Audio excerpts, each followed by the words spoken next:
오늘은 아모스 3장 말씀입니다. 오늘도 주시는 말씀의 은혜가 우리 안에 넘치기를 원합니다. 우리는 내 힘과 내 방법, 내 생각으로 일을 하고 또 나의 꿈을 이루고 성취하고 싶어 하죠. 학교에서는 이것을 자아실현이라고 가르치고 배웠습니다.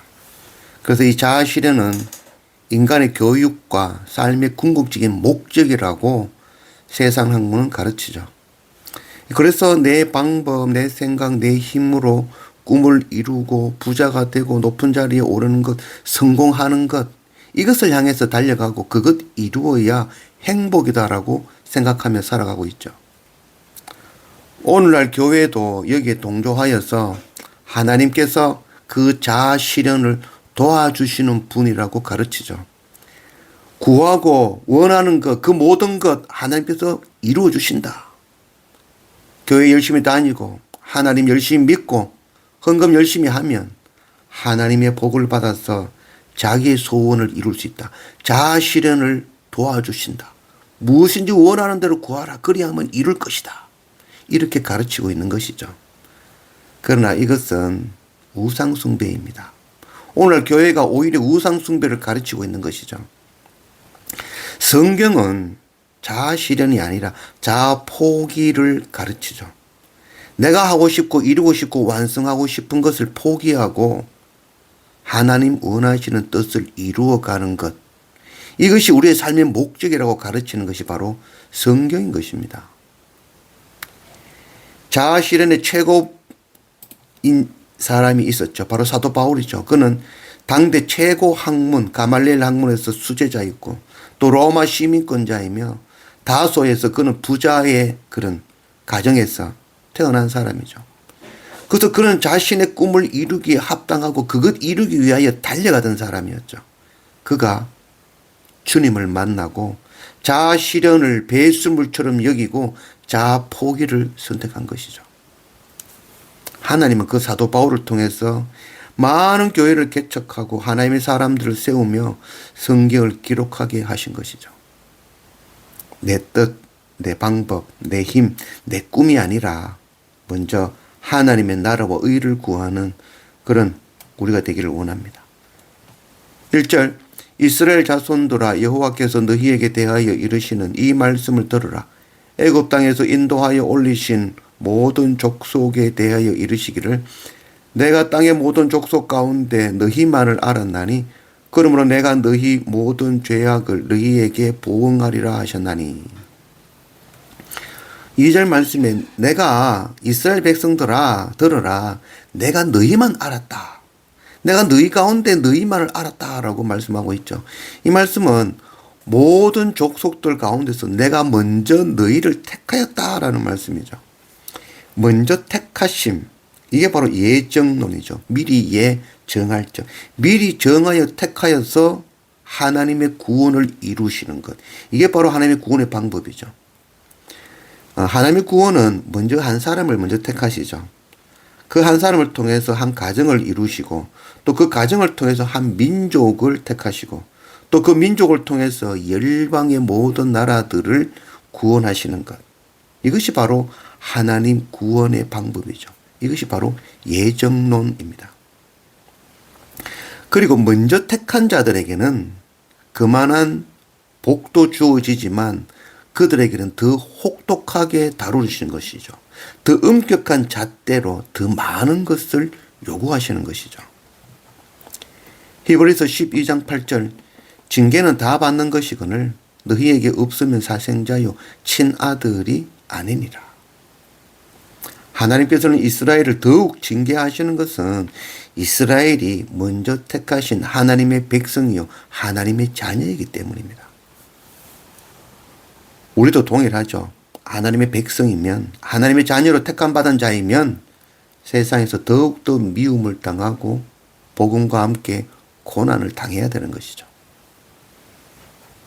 3절 두 사람이 뜻이 같지 않은데 어찌 동행하겠으며 사자가 움킨 것이 없는데 어찌 수풀에서 부르짖겠으며 젊은 사자가 잡은 것이 없는데 어찌 굴에서 소리를 내겠느냐.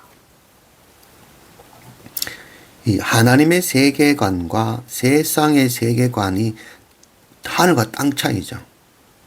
근데 어찌 하나님의 세계관, 하나님의 말씀을 믿고 하나님을 믿는 자, 예수를 믿는 자들이 어찌 세상의 세계관으로 살아갈 수 있겠습니까? 결코 그럴 수 없죠. 아모스는 지금 하나님의 뜻을 깨달아 알았다는 것이죠. 그래서 결코 세상의 방법으로 살 수 없다는 것이죠. 그리고 이 말씀에 보면 사자가 먹이를 잡았기 때문에 부르짖는다라고 이야기하죠. 이 아모스 선지자가 하나님의 음성을 듣지 않고 어찌 전하겠습니까? 아모스는 지금 하나님의 음성을 들은 것이죠. 사자가 먹이를 움켜쥐듯이 아모스는 하나님의 음성을 들은 것이죠. 그 하나님의 음성을 들었기 때문에 소리쳐 전할 수밖에 없다는 것을 말씀하고 있는 것이죠. 우리가 하나님의 자녀라 하면서 어떻게 세상 학문에 따라서 내 생각 내 방법대로 자아실현 이루려고 살아가겠습니까? 그럴 수 없죠. 십자가 생명의 복음으로 구원을 얻은 자가, 복음 받은 자가, 복음을 움켜쥔 자가 어찌 복음을 소리쳐 전하지 않을 수 있겠습니까? 오늘날 우리에게 주시는 말씀입니다. 5절 덫을 땅에 놓지 않았는데 새가 어찌 거기 치겠으며 잡힌 것이 없는데 덫이 어찌 땅에서 튀겠느냐. 이 덫을 놓으면은 이 덫에 먹이가 잡히면, 동물이 잡히면 덫이 탁 하고 땅으로 튀어오르는 것이죠. 잡혔다는 것이죠. 이 말씀은 우리나라의 속담으로는 아니 땡 꿀뚝에 연기할까? 이유가 있다는 것이죠. 행동이 일어나는 것에는 반드시 그 어떤 이유와 변화가 있었다는 것을 이야기하는 것이죠.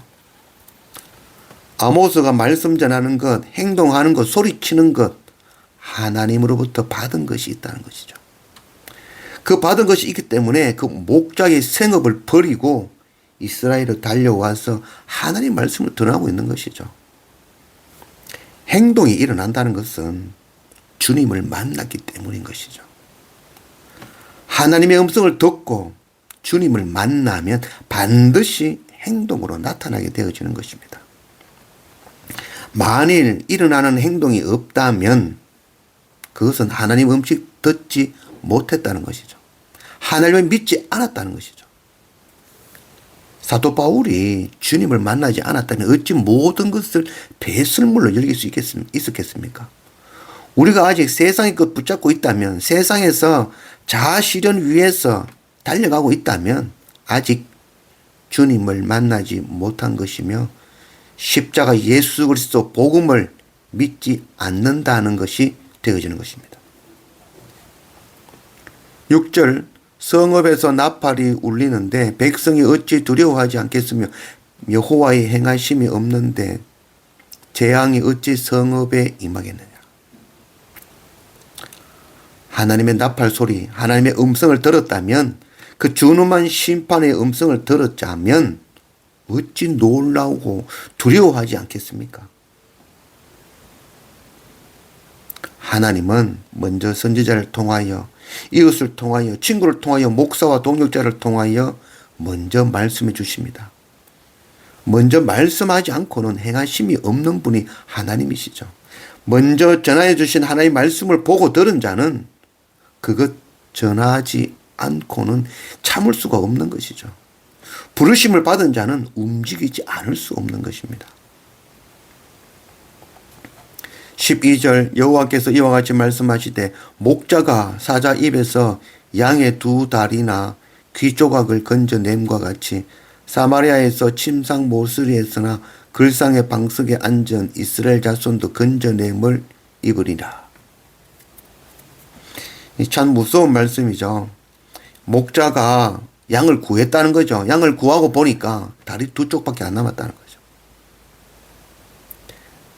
참 이 두려운 말씀입니다. 이스라엘 백성이 구원받는다는 것이 아니라 뒤늦은 구원, 심판을 당하고 난 뒤에 깨닫는다는 거죠. 그때는 이미 낮았다는 거죠. 다리 두 쪽밖에 안 남았는데 그게 어떻게 그게 구원이 되어지겠습니까? 지금 빨리 깨닫고 돌이키라는 것이죠. 그거 돌이키지 못하면 다리 두 쪽밖에 남는 게 없다는 것이죠. 출애굽기 22장 13절 만일 찢겼으면 그것을 가져다가 정언할 것이요 그 찢긴 것에 대하여 배상하지 아니할 것이라. 오늘 말씀에 이 다리 두 쪽 남은 거라도 건져라고 이야기하죠. 이거는 목자이었던 아모스가 이것을 너무나 다 알고 있는 것이죠. 당시 목자들이 양을 치다가 뭐 곰이나 사자에게 찢기면 그 남은 조각이라도 찾아야 되는 거죠. 그거 찾지 않으면 오해를 받을 수 있는 거죠. 네가 잡아먹었구나 라는 그런 것이 되어질 수 있는 것이죠. 그래서 그것을 증거를 찾아서 나아간다는 거죠. 그래서 더구와 목자였던 이 아모스는 이것을 비유로 말씀하고 있는 것이죠.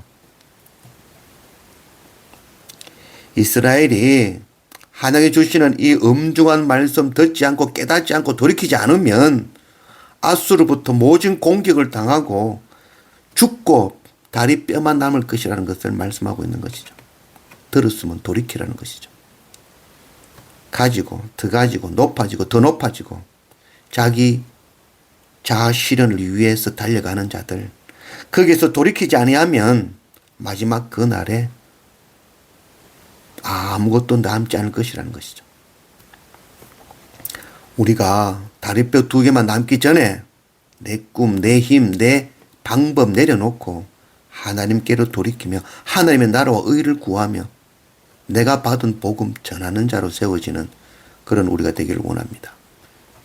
14절 내가 이스라엘의 모든 죄를 보응하는 날에 베델의 제단들은 벌하며 그 제단의 뿔들을 꺾어 땅에 떨어뜨리고 열심히 예배드리고 제사드리고 11조 감사제 감사헌금 드리며 나아가면서 우리가 구하는 것이 이 세상 학문에 따라서 자아 실현을 위해서 자기 소원 원하는 그 소원 반드시 이루어 주신다는 그 약속의 말씀 붙들고 세상 것 구하며 나아가는 것, 예물 들고 하나님 앞에 나아가 내 소원 구하는 것, 이것이 바로 우상 숭배입니다. 이것이 바로 우상 앞에서 비나이다 비나이다 하며 구하는 것과 동일한 것입니다. 오늘날 교회에 대한 우리에 대한 이야기입니다. 들을 귀 있는 자는 듣고 귀가 열리고 깨닫는 은혜가 우리 안에 넘치기를 원합니다.